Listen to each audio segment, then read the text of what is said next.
नमस्कार, मैं आपके साथ विभा उपाध्याय और आप देख रहे हैं न्यूज़ 18 बिहार झारखंड का डिजिटल प्लेटफॉर्म। दिल्ली की सर्दी, हाथ में चाय और दिमाग में एक ही सवाल, 8वां केंद्रीय वेतन आयोग आखिर क्या लाने वाला है।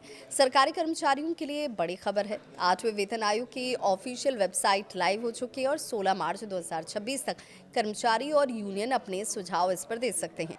अब चर्चा सिर्फ सरकारी नौकरी तक सीमित नहीं है, सवाल तो ये भी है कि क्या इसका असर प्राइवेट सेक्टर की सैलरी पर भी पड़ेगा।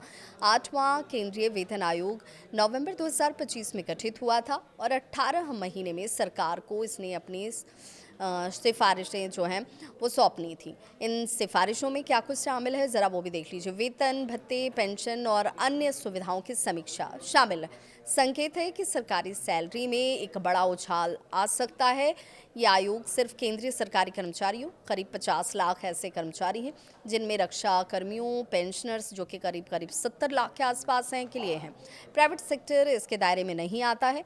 न प्राइवेट कंपनियों पर कोई कानूनी दबाव है और ना ही उन्हें सैलरी बढ़ाने की कोई बाध्यता है। लेकिन इनडायरेक्ट, सीधा तौर पर तो कोई असर नहीं है, लेकिन इनडायरेक्ट असर ज़रूर पड़ता है। अब टैलेंट कंपटीशन, सरकारी सैलरी बढ़ते ही हैं। आईटी, एमबीए, सीए जैसे प्रोफेशनल्स सरकारी नौकरियों की ओर झुकते हैं। प्राइवेट कंपनियों को सैलरी बढ़ानी पड़ती है। बड़ी कंपनी जैसे टीसीएस, इन्फोसिस, एचडीएफसी अपने पैकेज को सरकारी पीएसयू सैलरी से तुलना करती हैं। ओएनजीसी की बात कर लीजिए, आईओसी की बात कर लीजिए, भेल की बात कर लीजिए। जैसे पीएसयूएस में वेतन बढ़ता है तो प्राइवेट सेक्टर पर भी इसका दबाव आता है। जब लाखों कर्मचारियों की सैलरी बढ़ती है, मार्केट में डिमांड बढ़ जाती है और इसका फायदा प्राइवेट कंपनियों तक भी पहुंचता है। 7वें वेतन आयोग जो कि 2016 में लागू हुआ था, उसके बाद से 18 में प्राइवेट सेक्टर में, 16 से 18 की बात कर लें तो इसमें प्राइवेट सेक्टर्स में अच्छी सैलरी हाइक्स देखने को मिली थी।